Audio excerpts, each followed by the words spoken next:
Sinopsis histórica de la retórica clásica, libro traducido y editado por J. J. Murphy. En tan solo 6 ensayos documenta la historia de la retórica, desde sus orígenes hasta los comienzos de la Edad Media, incluyendo las formas de conciencia retórica más antiguas de los griegos, datando del siglo VII a.C. Su cuarto ensayo, La teoría retórica de Cicerón, se concentra en los aportes de Cicerón a la retórica, especialmente a la oratoria, y en su persona. Este fue escrito por Donovan J. Ox, profesor y jefe de gabinete del Departamento de Retórica en la Facultad de Artes Liberales y Ciencias de Iowa, Estados Unidos, quien ya había escrito varios libros sobre la retórica y los discursos orales. Ox logra brindar al lector una perspectiva objetiva y completa sobre los esfuerzos intelectuales de una de las figuras más importantes de la antigüedad, y en esa visión se apoya este video. Pero antes de comenzar, debemos saber qué es la retórica. Haremos mucho énfasis y nos detendremos bastante en esta definición, ya que eso no es imprescindible que el concepto de esta quede más que claro y correcto para poder continuar.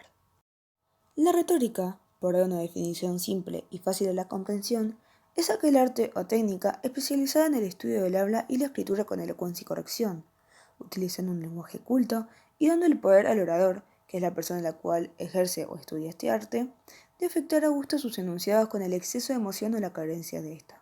También dándole la capacidad de expresarse de forma adecuada y de adaptar y organizar su texto de acuerdo al entorno al cual va a presentarlo. Esta disciplina sintetiza el lenguaje que se utiliza en los diferentes campos, tratando de que los objetivos del mensaje se comprendan tanto en el aspecto comunicativo, basado en deleitar, conmover y persuadir, como en el sintético.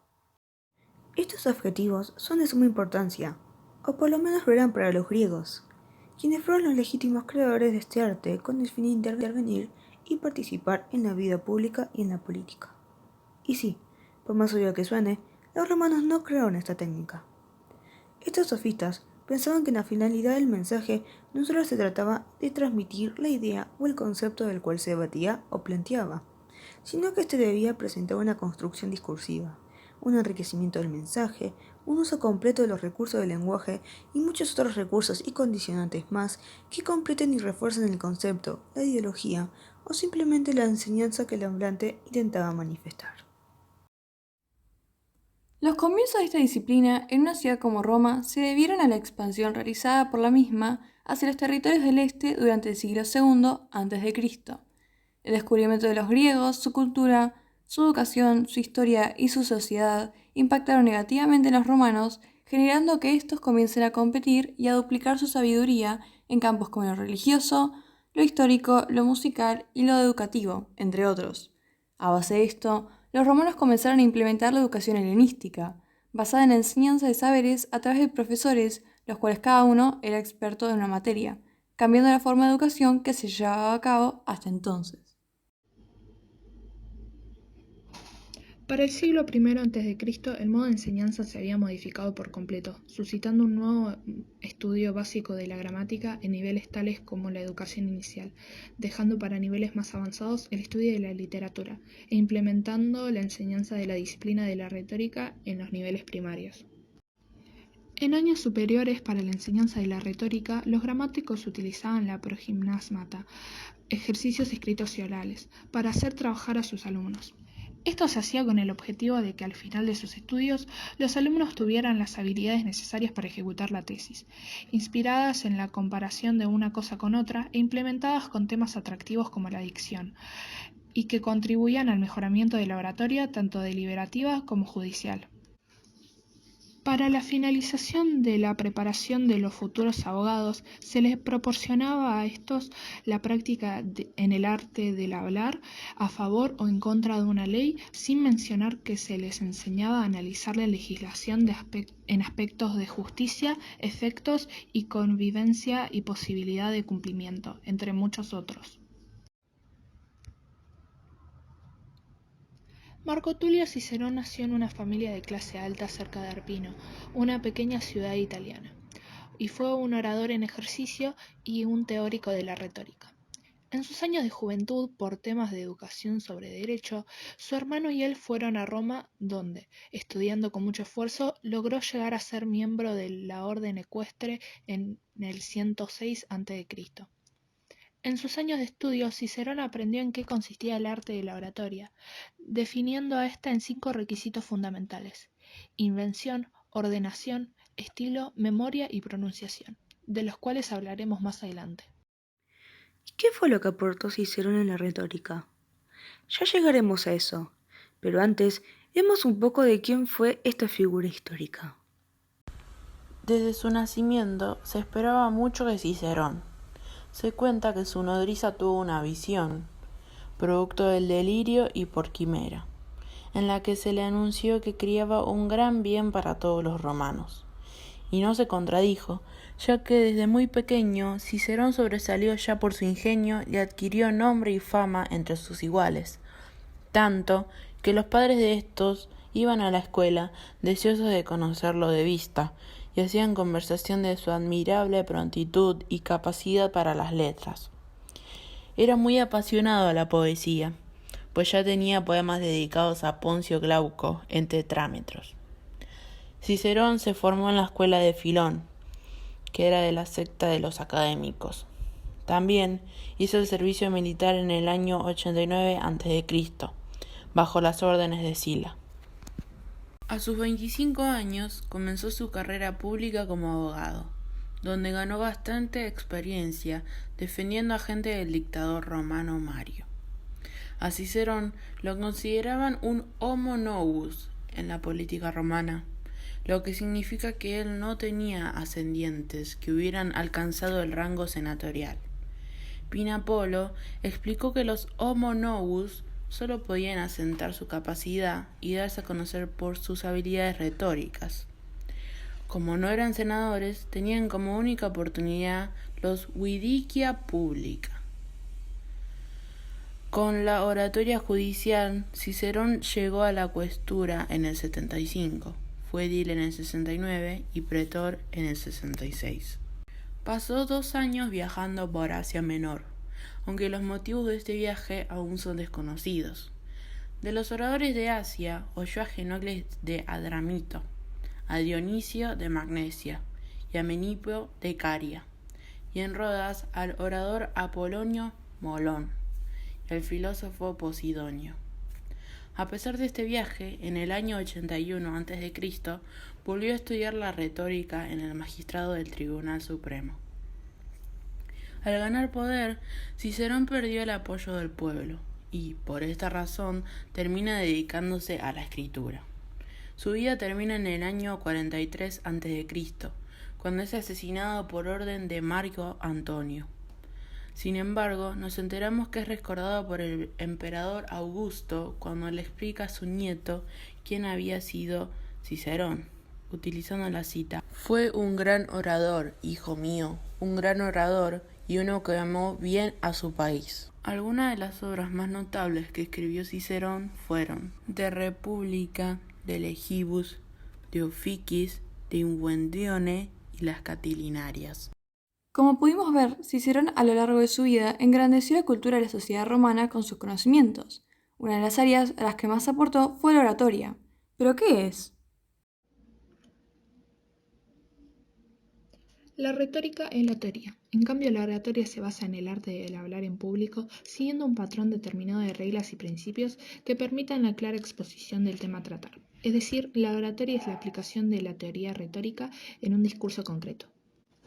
Este arte no se basa solo en el habla público, que cualquier persona puede llevar a cabo, sino que fundamenta más en la recitación con elocuencia, sin vacilaciones o miedo y en convencer en el convencimiento. Este arte tuvo sus orígenes en Grecia, al igual que la retórica, pero más específicamente en Sicilia.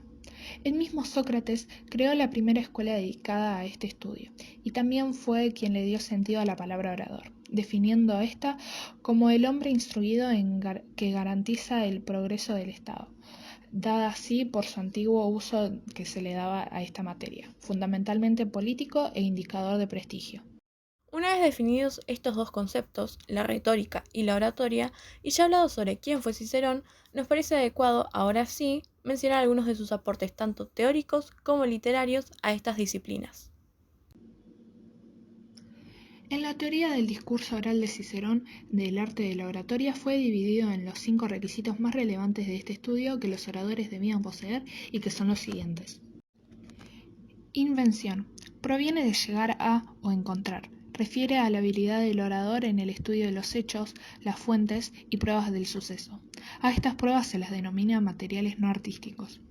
Y también se le daba gran importancia a su organización y a los métodos de producción cuando había carencia de evidencia de los hechos.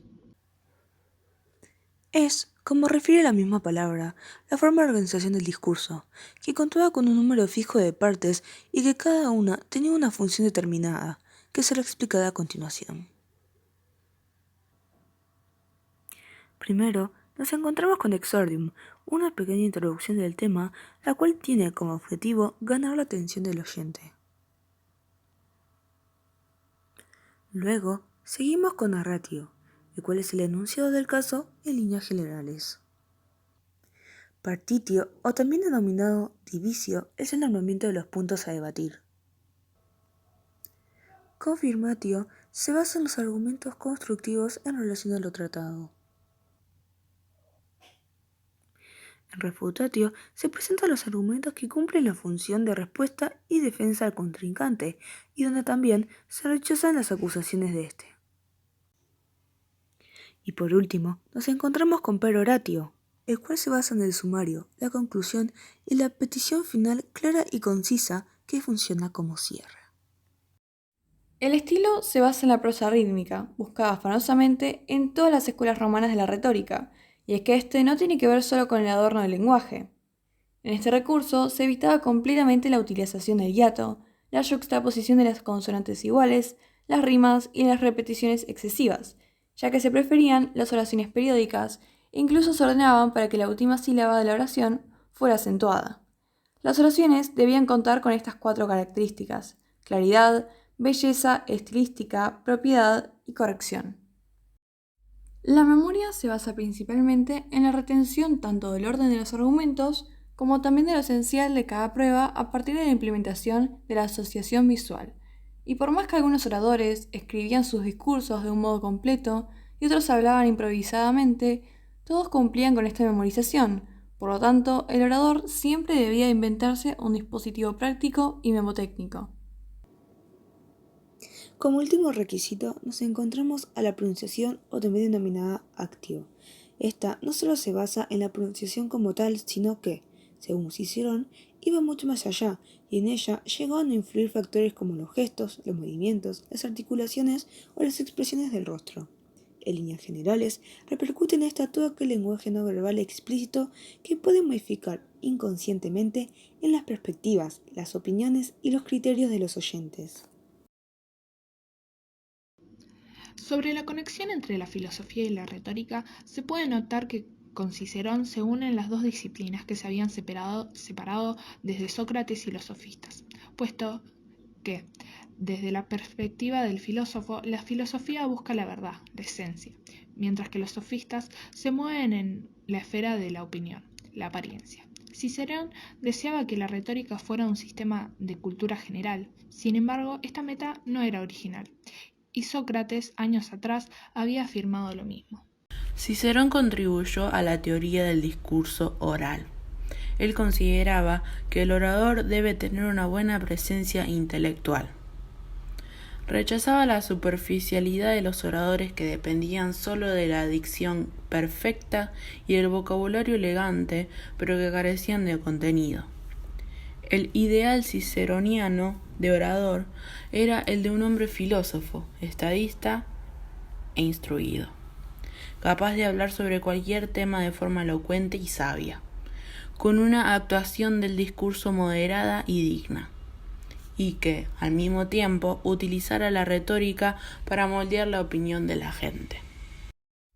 En su obra De Oratore aseguraba que el orador debía experimentar y sentir las emociones que intentaba suscitar.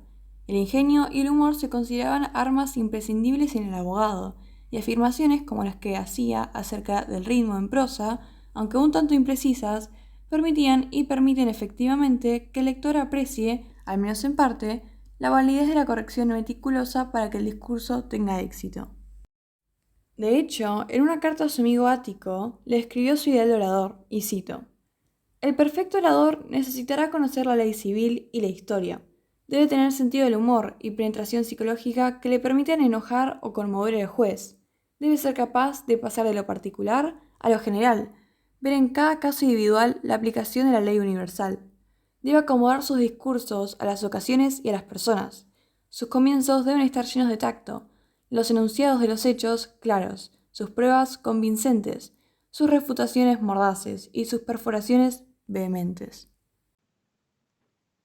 Cicerón creía que la oratoria era algo más que una defensa legal o que un tema escolar.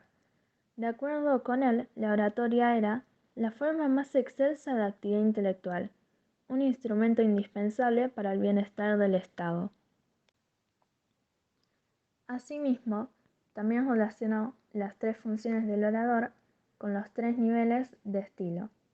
Les proporcionó a sus contemporáneos una interpretación bastante completa del laticismo y dio una nueva dimensión a lo mejor de los retóricos y cultivadores de la retórica griega. En manos de Cicerón, la retórica se convirtió en un fin en sí misma. Un claro ejemplo de la retórica aplicada por el mismo Cicerón y crea sus propias obras se encuentra a continuación, extraída del análisis del discurso de la primera Catilinaria, escrita por él mismo. Análisis del discurso. En la primera Catilinaria, que es justamente la primera parte del discurso oral que dio Cicerón en el Senado para exponer a Catilina, podemos encontrar varios ejemplos en los que aplica los requisitos anteriormente mencionados. Primero, la invención. Los materiales no artísticos serían sus conocimientos detallados respecto a los planes de Catilina. Esto se evidencia, por ejemplo, en esta cita de la página 305. ¿No recuerdas que yo, el 21 de octubre, afirmé en el Senado que un determinado día, que sería el 27 de octubre, se alzaría en armas Gallo Manlio, partidario y ejecutor de tu osada aventura? ¿Me equivoqué acaso, Catilina? No ya en un hecho de tanta importancia, tan inhumano y tan increíble, sino, lo que es mucho más de admirar, en la misma fecha. En la siguiente frase se puede observar a Cicerón ironizando y dándole una connotación negativa a la resistencia y a las capacidades físicas de Catilina. A este tenor de vida se encaminaron esas fatigas que de ti se cuentan. Dormir tumbado en el suelo, no solo para intentar alguna aventura amorosa, sino también para verificar el crimen. Pasar las noches en vela, poniendo acechanzas no solo al sueño de los maridos, sino a los bienes de la gente pacífica. Tienes dónde alardear de esa fabulosa resistencia tuya al hambre, al frío, a todo tipo de privaciones. Pero ya verás cómo, en breve tiempo, te harán consumido tales sufrimientos. En cambio, en múltiples ocasiones, Cicerón recalca su atento cuidado, su fortaleza y astucia al evadir los atentados de Catilina y su amor a la patria. Se construye a sí mismo como un pater patriae. Confirmatio. En este fragmento, Cicerón explica por qué considera que es mejor exiliar a Catilina que asesinarlo. Resulta un tanto blando, pero más útil de cara al bien de todos, porque si mando que te maten, permanecerá en la República el resto de los conjurados. En cambio, si tú sales, como ya hace tiempo que te estoy exhortando, se desecará la inmensa sentina de tus conjurados, tan perniciosa para la República. Refutatio. Cicerón responde a las posibles refutaciones de la República diciendo: en consecuencia, si la patria, a quien aprecio más que a mi propia vida, si toda Italia, si la República entera me dijese: ¿qué haces, Marco Tulio? ¿Consentirás que se marche aquel que has descubierto que va a ser mi enemigo? ¿No harás orden de que ese individuo sea arrojado entre cadenas, arrastrado a la muerte, castigado con los últimos suplicios? Responderé brevemente a estas sacrosantas palabras de la República y a lo que piensan aquellos hombres que abrigan los mismos sentimientos. Con solo eliminar a este sujeto, pienso que este mal de la República se logra reprimir por cierto tiempo, pero no que se sofoque definitivamente. Ahora bien, si él mismo se destierra y se lleva consigo a sus compinches y recogidos de acá y de allá, logra reunir a todos los náufragos, se extinguirá, sin dejar rastro, no solo esta tan extendida ponzoña para la República, sino también el origen y la semilla de todos los males. Pero Horatio. Cicerón invoca a Júpiter Stator para que salve la ciudad y pierda a los que intentan destruirla. Desea que se vayan todos los malos ciudadanos junto con Catilina. Cicerón no solo intenta convencer a su público, sino también agradarles y emocionarlos. Condimenta su discurso con ironía, su prosa es elocuente y clara, e incluso poética. Utiliza un lenguaje elevado. En esta cita, por ejemplo, podemos observar la utilización de la metáfora. Con los halagos de la corrupción, ¿no le pusiste tú en la mano la impunidad de la osadía o el fuego de la concupiscencia? Asimismo, la expresión hiperbólica ¿cuántas veces? Es usada frecuentemente a lo largo de la primera catilinaria. Por otro lado, en su extenso discurso deja en evidencia su gran memoria. Fue capaz de recordar todos los temas a tratar y enunciarlos de la manera organizada predeterminada.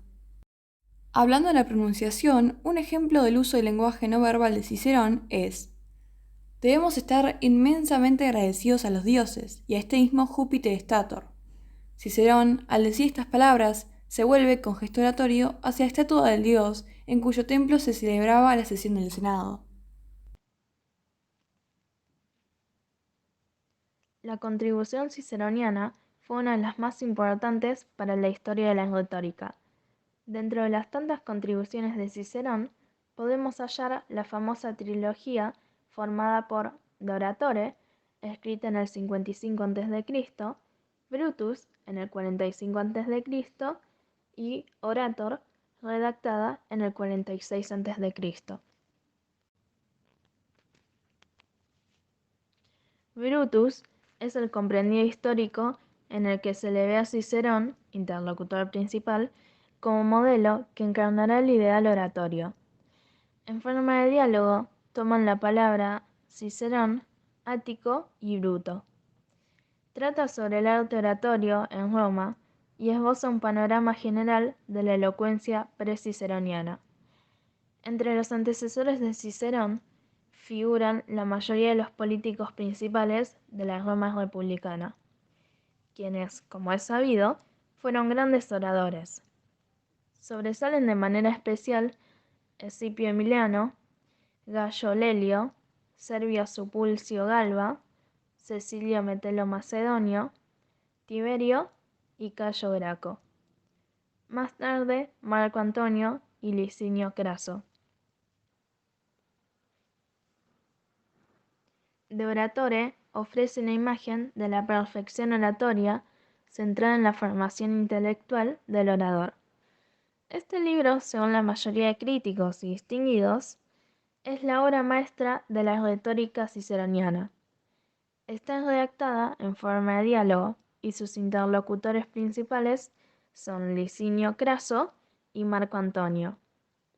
Cicerón opina que Platón es el perpetuo enemigo de los retóricos, y es una antigua discusión sobre la mutua relación entre retórica y dialéctica, y sobre qué posición adopta Cicerón en esta cuestión, en tanto máximo oponente de la oratoria romana, considerado ser uno de los hombres más doctos y al mismo tiempo el más elocuente de todos. El orator fue, y de hecho es, una obra clave para el conocimiento histórico, tanto de la teoría de la prosa como del ritmo. Está escrita en forma de carta dirigida a Bruto, y en ella Cicerón prosigue la polémica entablada con los activistas. Reconoce que su ideal de orador perfecto, que domine por igual todos los géneros y los estilos, no ha existido nunca, pero admite que la imitación es una tarea siempre perfectible. El modelo que busca no es ni Demóstenes, futuro orador, ni el mismo, sino el ideal que, al ser entendible a la mente, sirve de estímulo a acercarse a él. En palabras de Cicerón, nunca dirás existió uno así, pues que no haya existido, pero yo hablo de lo que es mi ideal, no de lo que yo he visto. Y me remito a aquella forma e imagen platónica de la que hablé, imagen que, si bien no vemos, podemos sin embargo tener en la mente.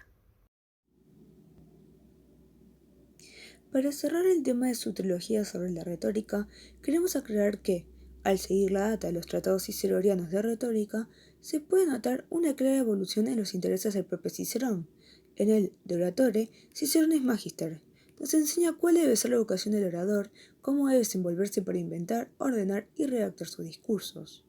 En el Brutus, o de los ilustres oradores, su relato es histórico, perfila a los representantes de la oratoria romana.